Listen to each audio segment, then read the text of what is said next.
I can never tell if we're live. If we're live, hi and happy Thursday. And I may restart this, see if it works. If you're here with me today, I don't know if you guys have ever done like Facebook Live videos. If you've been in here for the past couple of days, you've seen I've had crazy amounts of trouble, but I don't know why comments are not showing up until after I end it. So I may bounce back and forth a little bit, see if I can find it in another window. I don't know what the issue is, but anyway, we'll go ahead and jump in. Hey, thank you so much for being here. Today is day 2. We're talking all about strategy. So yesterday we were talking about mindset. I'm gonna add a link to the video on yesterday below in case you want to go back and check that out. But essentially today we're going to be chatting about really if you're doing all of the things in your business, but you are still not seeing results, it is time to look at our strategy. So with strategy, the first thing that we want to do, oh yay, it pops up. Hey Nadine, yay, your comment actually popped up. Yay, hi, how are you? How's Germany?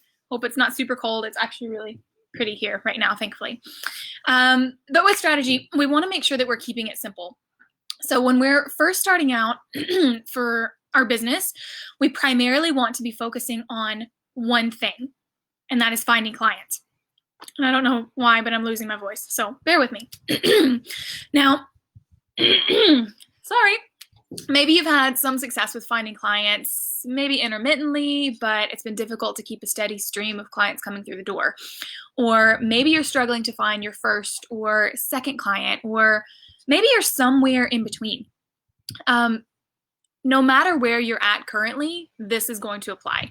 So right now, if you feel like you are spinning your wheels, you are not gaining much traction, or you are primarily not seeing many results, we need to be looking at why that's happening. Oh, hi, thanks Nadine. With that in mind, we also need to be aware that when we are first starting our business, it is totally and completely normal for it to not be profitable. So if you are not quite profitable yet, that is fine. That happens to 99% of businesses. And sometimes it really does take a while to start generating that revenue. So don't get discouraged if you're not seeing, money rolling in yet. It will come. But if you are constantly sinking resources, be that time or money, whatever it is, into your business and you're not seeing those results, then there is a missing piece. And what we really don't want to be doing is running an expensive hobby instead of building a sustainable business. So that can be really difficult, and there is really a fine line on that. But we want to make sure that we are shifting from a pricey hobby into a business that we can grow with and that can support us as well. So this is where strategy comes in. Now, when I talk about business strategy, don't worry, I'm not talking about like MBA classes and creating a business plan and a SWOT analysis, executive summary, competitor analysis, any of that. I'm not talking about any of that.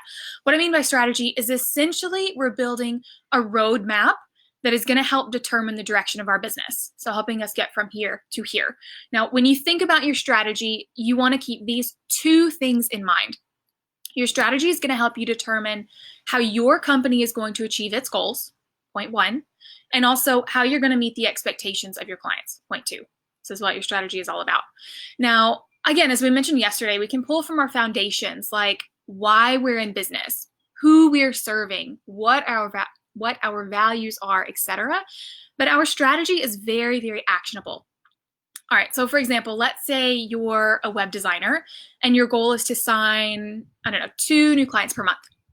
So you meet the expectations of your clients by working with them to create an amazing brand, giving them a great experience, and working with them to launch their websites.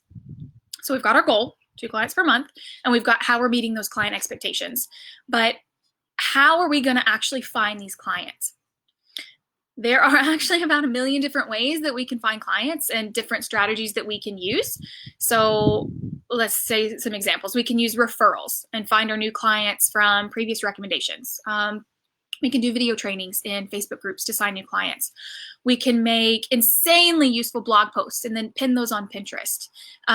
We can host a podcast talking about creating a brand, incorporating design, how to hire a great designer, and really all of the things that are going to go into what someone is looking for who is needing help with launching a website.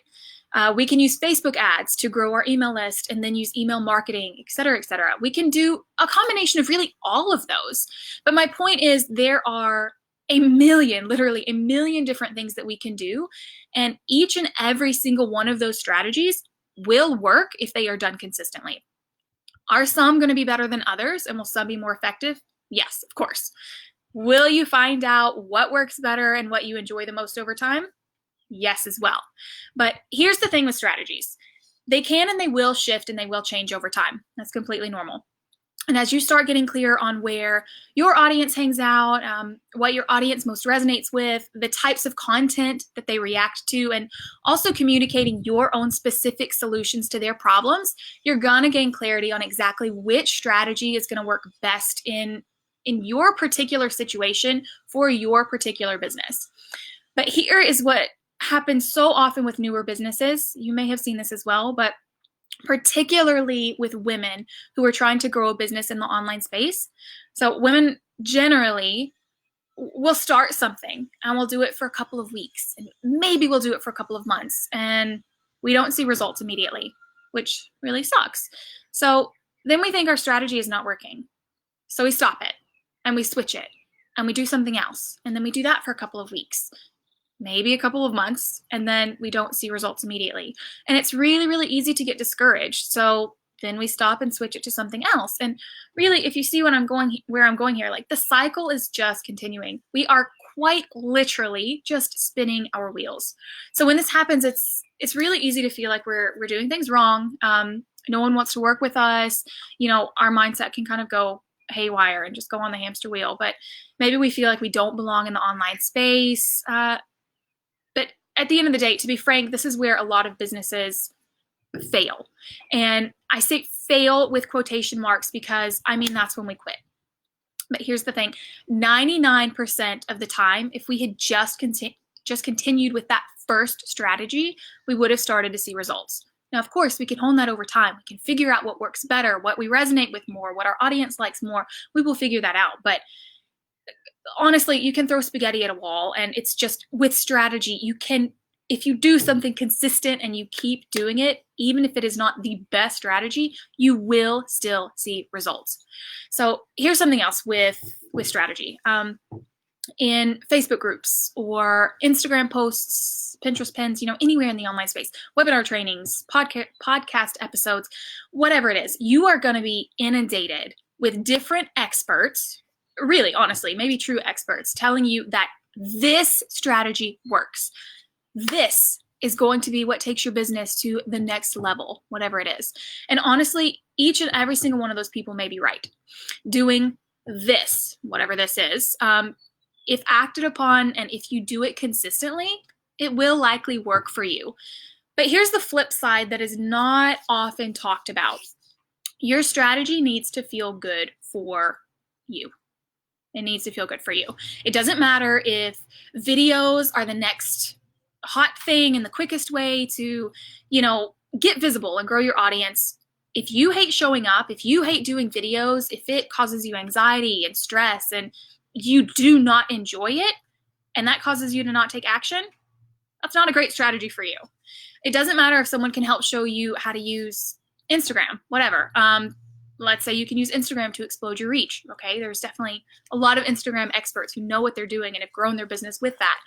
But if you don't enjoy being on the platform and it causes you to not take action, it doesn't matter if this is the best strategy, the next big thing. It doesn't matter if it doesn't feel good for you, because at the end of the day, what you're needing to do and what is going to take you to that next level and help you sign those clients and grow your business sustainably is going to be something that feels good for you. Now, don't get me wrong. Sometimes we feel like crap. We don't want to show up. We don't want to work. We have all been there. Sometimes we really do need to take a step back and take a break. And other times we need to just push through and show up in spite of whatever is going on and in spite of our discomfort. That's just part of business. It is true in every single business with every single strategy. It doesn't matter which one. But my point in saying this is it doesn't matter what your business friends, what your business coach, or that honest to goodness, legitimate, true expert can help you do and what strategy they recommend. You know, this can help you explode your business, whatever, by using this strategy if this does not feel good for you. So just make sure that whatever you are doing is feeling good for you. Try to tune out that noise. Try to not listen when everyone is telling you this, and the next big thing, and the next big thing, because all that's doing is causing you to jump from strategy to strategy to strategy and just continue in the cycle and just continue to spin your wheels. So if you do feel like you're spinning your wheels and you're not seeing results, I really would encourage you to think about what you enjoy and what lights you up and what you really do have fun with. Where do you enjoy hanging out? Where do you enjoy interacting with clients or potential clients? Go there, do that, and show up and be consistent for 90 days. I would honestly challenge you for 90 days. It's going to be really easy after a couple of weeks to feel like it's not working and to shift to something else. Doesn't matter what it is. Anything else, just shift. But I challenge you to stick with it. Show up, provide value, build relationships, and honest to goodness, just be consistent. Taking that action and being consistent. And one of the good things with this is you don't have to be everywhere, and you don't have to do all the things in order to make an impact or to start seeing results in your business. You really don't. So if you're trying to manage, let's say you're really active on social media and you're managing LinkedIn, Facebook, Instagram, Twitter, and TikTok, okay? Or even cut that in half and say 3 of those, whatever. If you're still struggling to bring clients in, I would say bring that down to 2 platforms max. Let me shift over. What if you know something is good for your business, but you're too scared to do it? Oh, girl, totally been there. Mindset, honestly, mindset. And a lot of this, Nadine's asking what to do if you're still scared to do it, even if you know you need to. A lot of that is going to be pushing through and just showing up. And it is going to be uncomfortable. And growth it's incredibly uncomfortable. But working through a lot of those mindsets and trying to flip that script into, from fear to empowerment or whatever it is that you're struggling with. And honestly, every single business struggles with it. Every single business owner has fear. And as mentioned yesterday, like, fear is a way to protect ourselves and to help keep us safe, essentially. But in that, I would encourage you to just try to do something, one small step. So as you do that, you're going to find that it's going to get easier. So for example, I remember when I first started my business, I was terrified to write blog posts. I don't really know why. No one was reading them. No one saw them. They weren't even on Pinterest. Like, they were just on my website that had like no viewers. But I was terrified to write blog posts, and I made myself do it like 1 a month, which was not much at all. But it was really hard for me. And when I would come back from that, like for the next week, I really struggled with the fact that I published that.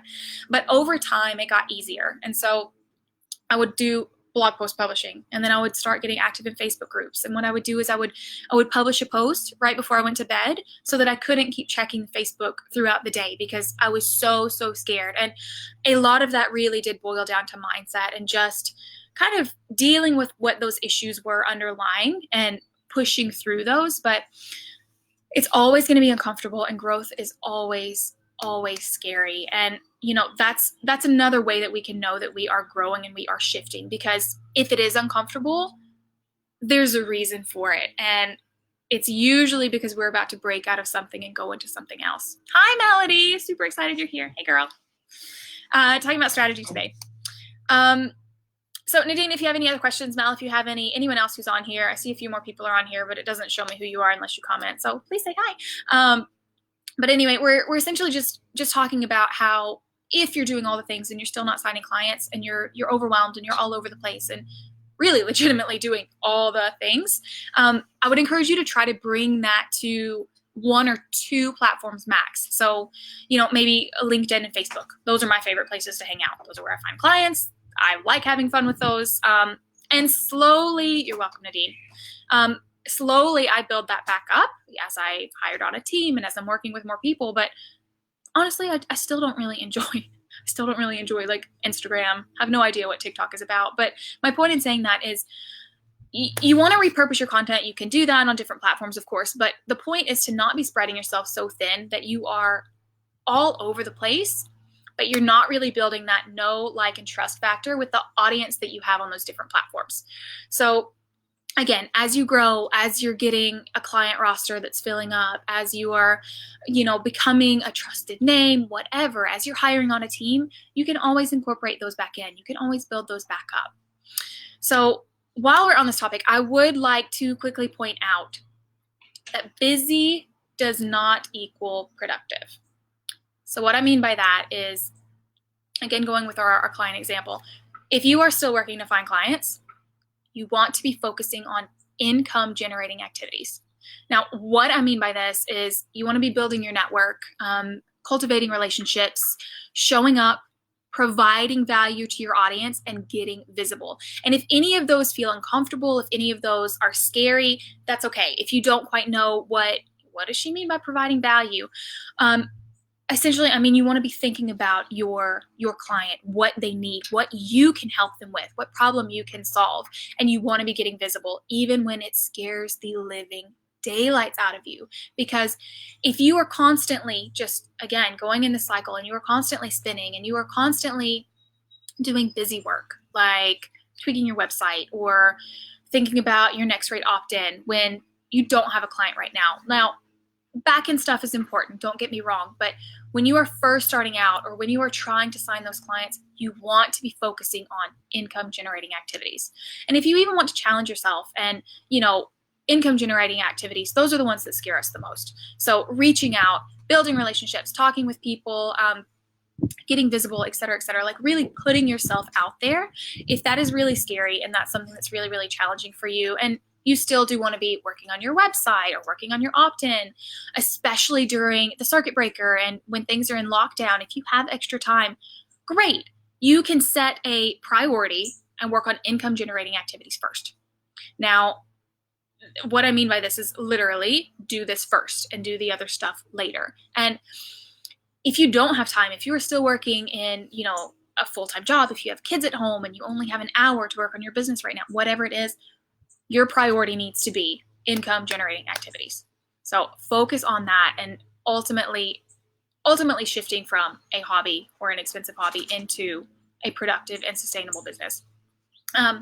So yeah, like I said, your opt-in, tweaking your website. If you don't have a website, that's totally fine. Like all of that will come over time. But we want to be shifting into getting in front of our audience and creating, not consuming. So this also means not signing up for all of these other courses, and not to say they're not beneficial and you can't learn some, but we want to be focusing on creating, not consuming. And we want to be taking action, because whatever your strategy is, it's going to be the action that is taking you to where you want to go. If you do feel incredibly overwhelmed or like you're never going to get there, I promise you that you will. Like, I just don't quit. Don't give up. And it can be really, really scary and really challenging and so flipping uncomfortable. It's super annoying because business is, especially when we are our business, it is so freaking uncomfortable. But don't quit. Don't give up. Just keep going. Dig your heels in and do not waffle back and forth from strategy to strategy and one thing to another. And, well, he said this is the best thing and she says this is the best thing. No. Figure out what you like and go for it and just keep doing it. 90 days, 3 months. It really can be that simple. Just focus on one strategy that feels good for you and cut out all of the extra fluff. So the extra platforms, the non-generating income activities, whatever those are, and stick with it for 3 months. And I guarantee you that if you come back here in 3 months, if you do this and if you follow through with this, you are going to see results. I guarantee it. And I would actually love for you to come back in 3 months and tell us like how things have shifted for you. All right. So, do we have any other questions? I'll hang on here for another minute or so. Absolutely. You're most welcome. Thank you guys for being here. Sometimes it takes a couple minutes for them to come through, but yeah, there will be one more video tomorrow, same time. So at 1 p.m. New York time. Sorry, Melody, I know that's super late for you. It's like 1 a.m. in Singapore. Nadine, I think it's 7 p.m. for you. But anyway, talking about action and everything that you can do, just pulling everything together to shift and continue to grow your business. All right. Well, have a wonderful, wonderful day. If you are on here on the replay, feel free to type in any questions in the chat box. I'll also put the mindset video in here as well in case you want to hop back over to that. Hope you have a wonderful day. Thank you guys for being here again, and see you tomorrow. All right.